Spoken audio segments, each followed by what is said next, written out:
biomekanik dalam gimnastik. Biomekanik merupakan kajian saintifik mengenai aplikasi prinsip-prinsip mekanik dalam pergerakan manusia. Dua perkara iaitu hukum pergerakan dan pusat graviti menjadi tumpuan utama. Kedua-dua aspek ini banyak mempengaruhi pergerakan dalam aktiviti gimnastik. Prinsip biomekanik yang pertama dalam gimnastik ialah hukum inersia. Menurut pentafsiran hukum ini, sesuatu jasad akan kekal dalam keadaan statik atau terus bergerak secara lurus kecuali apabila ada daya dikenakan ke atasnya.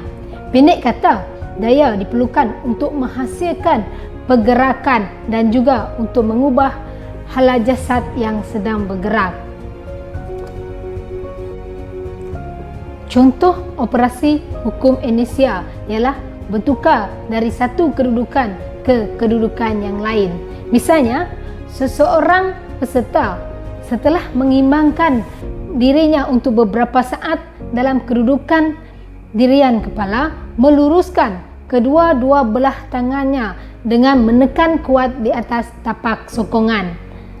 Dengan demikian, dia bergerak ke dirian tangan.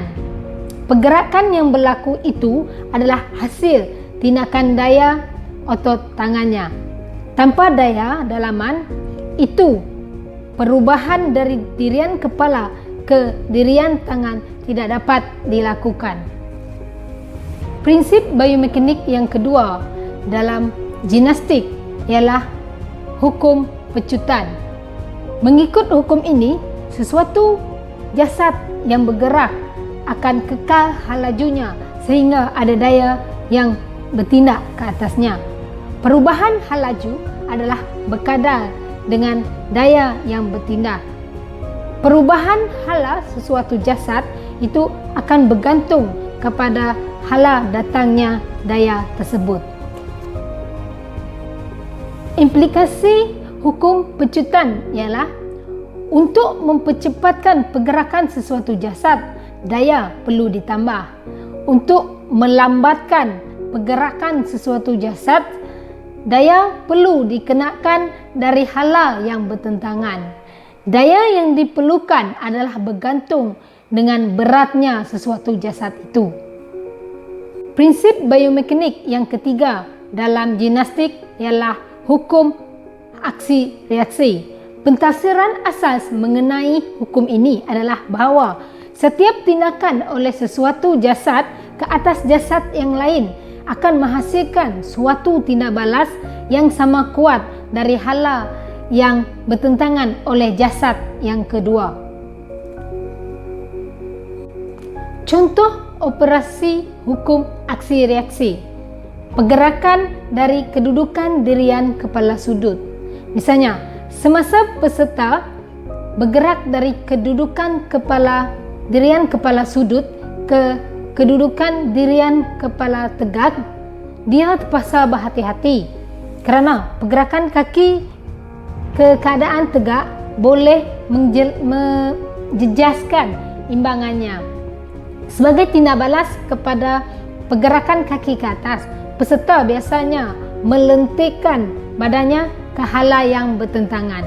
Lentikan ini boleh mengimbang dengan lebih terjamin kerana pusat graviti badan berada di atas dan di tengah-tengah tapak sokongan.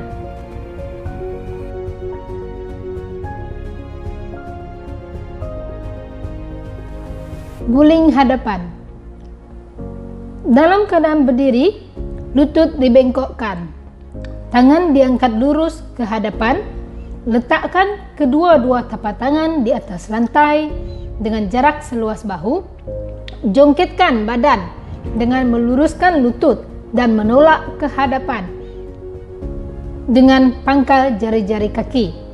Kepala ditundukkan ke dada, tangan dibengkokkan dan bahu dibiarkan menyentuh lantai. Rapatkan dagu dan lutut ke dada. Berikut merupakan aktiviti guling hadapan.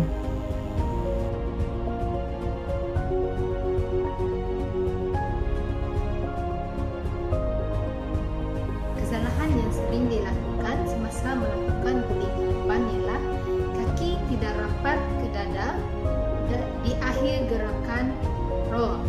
Lepas tu, dagu dan lutut tidak diletakkan rapat ke dada. Seterusnya, tangan tidak menolak dan menggunakan bahagian kepala semasa melakukan guling hadapan. Dan yang terakhir adalah kesalahan dia, kepala terlalu rapat dengan jari-jari tangan. Ini akan menyebabkan pergerakan gulingan terhentak di belakang.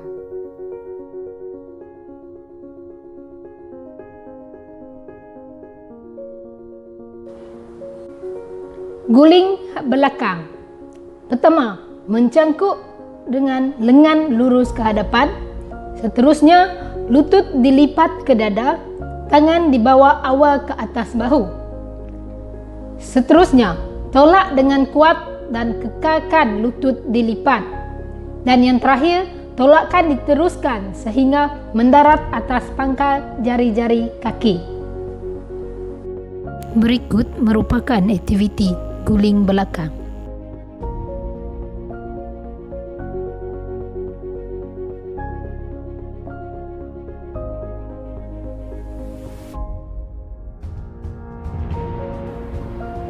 Kesalahan yang sering dilakukan semasa guling belakang ialah tangan tidak melakukan tolakan. 2. Dagu dan lutut tidak dirapatkan ke dada. Berguling dan mendarat di atas lutut. Keempat, berguling di atas sebelah bahu sahaja. Kelima, kepala didongakkan semasa melakukan gulingan. Dan yang terakhir adalah siku tidak dirapatkan ke sisi badan. Video ini memaparkan kesalahan yang kerap dilakukan di dalam guling belakang. Kesalahan yang terdapat dalam video ini ialah berguling dan mendarat di atas lutut.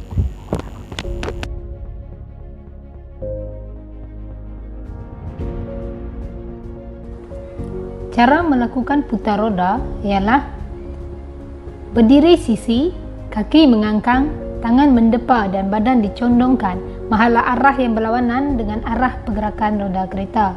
Jika pergerakan menghala ke kiri, pandang ke bawah ke kiri, sisi kiri, condongkan badan ke bawah sisi kiri, tangan menyokong di tanah sambil lenjangkan kaki kanan. Diikuti oleh kaki kiri dan tangan kanan menyokong sama di tanah. Jarak kedua-dua tangan adalah lebih kurang 0.6 meter dan sebaris dengan kedua-dua kaki tadi. Apabila berat badan dipindah dari tangan kiri ke tangan kanan, satu tolakan yang kuat dilakukan dari kaki kiri ke tangan kanan. Kaki kiri bebas dihayun ke sisi dan naik ke atas memandu pergerakan. Berpusing seperti roda sambil badan dikilaskan dan berpusing 90 darjah dengan kaki dan tangan diluruskan. Kaki dibuka bagi pengawalan imbangan. Sebaik saja kaki kiri bebas, ia diluruskan dan mengikut jejak kaki kanan. Badan diluruskan dan kepala dicondongkan ke belakang.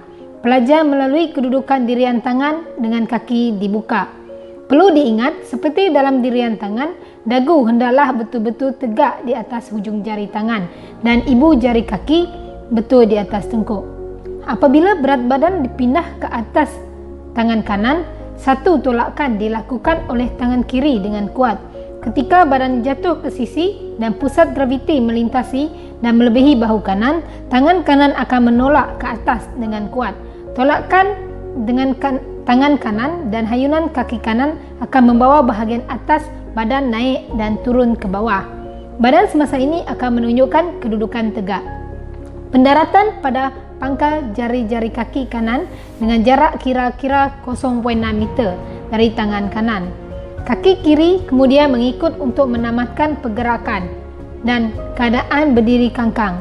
Mendarat juga dilakukan bagi pergerakan putar roda sambil berpusing 90 darjah. Kaki rapat dan menghadap tempat lakuan permulaan. Ulang pergerakan ke arah sisi kanan pula. paling penting ialah kedudukan tangan dan di lantai. Kaki di lantai hendaklah berada dalam satu baris lurus dari masa permulaan hingga tamat pergerakan. Berikut merupakan aktiviti putar roda.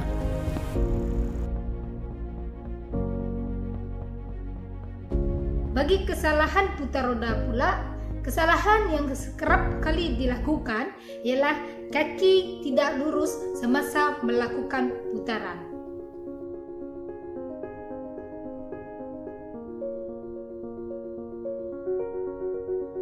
Melakukan dirian kepala. Yang pertama, kepala dan tangan membentuk segitiga sama.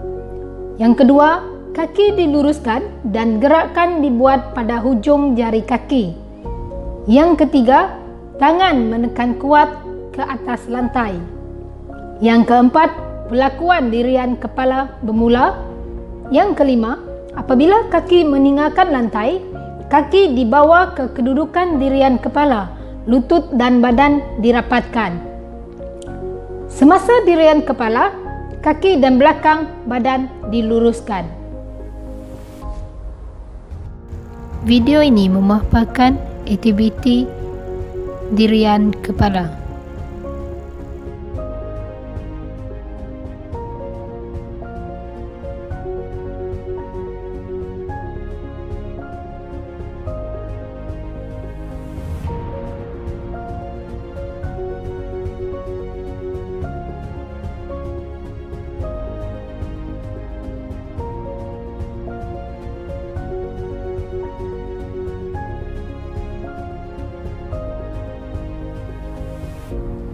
Kesalahan yang sering dilakukan semasa melakukan dirian kepala ialah tangan diletakkan terlampau rapat ke dahi. Yang kedua, kaki tidak lurus, di mana kaki hanya begini dan tidak lurus seperti ini.